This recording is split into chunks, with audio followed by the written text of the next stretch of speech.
Bending moment diagram for the point load is always triangle. नमस्ते दोस्तों, सबको आशा करता हूँ आप सब स्वस्थ होंगे, मस्त होंगे, व्यस्त होंगे। आज हम डिस्कस करने वाले बेंडिंग मोमेंट। बेंडिंग मोमेंट को अपन शॉर्ट में बीएम भी लिखते हैं। बेंडिंग मोमेंट का short form BM. What is the bending moment? कल मैंने आपको पढ़ाया था sum of the all movement.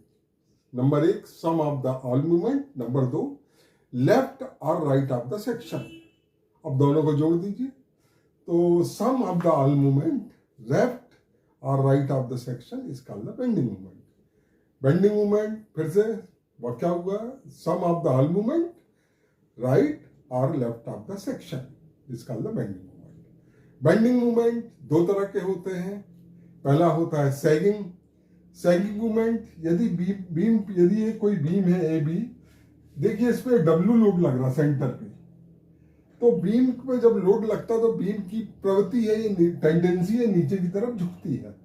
तो जो बीम झुकती है उस मूवमेंट को कहते हैं सैगिंग मूवमेंट। ठीक है। दूसरा होता है हॉगिंग मूवमेंट। हॉगिंग मूवमेंट क्या होता है? बीम में जैसे ये दो पॉइंट सिंपली सपोर्टेड बीम है, एक पॉइंट ए पॉइंट बी, दोनों पे अपवर्ड डायरेक्शन में लोड लगा है आर ए आर बी। इसके कारण आर ए आर बी के कारण बीम ऊपर की तरफ उठती है, तो उस तरह के मूवमेंट जो कहते हैं, उसके कारण जो मूवमेंट क्रिएट होता है उसको हॉगिंग मूवमेंट कहते हैं। एक चीज और, सैगिंग मूवमेंट हमेशा एंटी क्लॉकवाइज डायरेक्शन में काम करता है। हॉगिंग मूवमेंट हमेशा क्लॉकवाइज डायरेक्शन में काम करता है।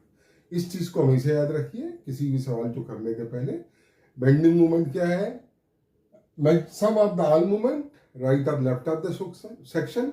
बेंडिंग मूवमेंट टू टाइप होते हैं, सैगिंग और हॉगिंग। सैगिंग डाउनवर्ड लोड के डायरेक्शन, जब बीम नीचे की तरफ झुकती है तो उसको सैगिंग मूवमेंट कहते हैं। हॉगिंग मूवमेंट अपवर्ड लोड के कारण बीम जब ऊपर की तरफ जाती है उसके कारण जो मूवमेंट क्रिएट होता है उसको हॉगिंग कहते हैं। सैगिंग मूवमेंट हमेशा एंटी क्लॉकवाइज डायरेक्शन में काम करता है। हॉगिंग मूवमेंट हमेशा क्लॉकवाइज डायरेक्शन में काम करता है। Number 3 simply supported. यदि कोई बीम है, सिंपली सपोर्टेड बीम का मतलब क्या होता है? ऐसी बीम जिसके दोनों कोने पे सपोर्ट लगे हों।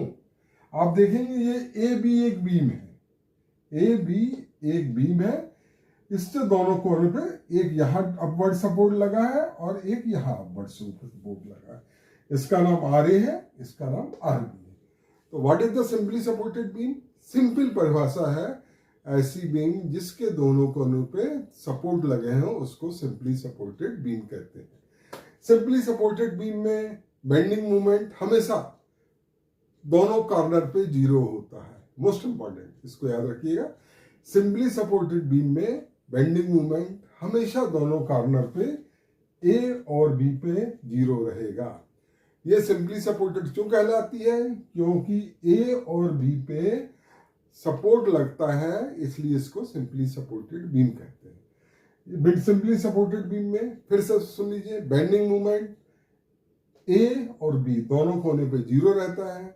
मैक्सिमम मूवमेंट हमेशा यदि सिंपली सपोर्टेड है तो सेंटर पे रहेगा। इसको फिर से याद रखिए। Bending movement simply supported beam में कोने पे जीरो रहता है और मैक्सिमम मूवमेंट सेंटर पे रहेगा।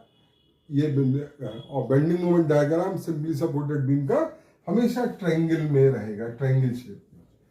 बेंडिंग मूवमेंट डायग्राम कैसा रहेगा? सिंपली सपोर्टेड बीम का हमेशा ट्रायंगल शेप में रहेगा। तो आज अपन ने बेंडिंग मूवमेंट के बारे में, कल अपन ने शियर फोर्स डिस्कस किया था, आज बेंडिंग मूवमेंट की सिंपल डेफिनेशन आपको बता दी है। इसके बारे में अपन डिटेल में कुछ दिनों बाद जाएंगे। तो पहला फिर से शियर फोर्स रिपीट कर लेते हैं। What is the shear force? Shear force is the unbalanced vertical force right or left of the section. What is the shear force? Shear force is the unbalanced vertical force right or left of the section. What is the bending moment? Bending moment is the sum of the all movement right or left of the section. Bending moment simply supported beam के लिए हमेशा triangle shape में रहता है। Bending movement simply supported beam में दोनों कोनों पे जीरो रहता है, ये जीरो है और ये मैक्सिमम, और सेंटर पे मैक्सिमम होता है। ये देखिए ऐसा ट्रायंगल यहाँ पे चला गया, ये पॉइंट शो कर रहा है कि maximum movement. Okay, thank you very much दोस्तों, आज के लिए इतना ही काफी। आराम करें, सबको धन्यवाद। बेंड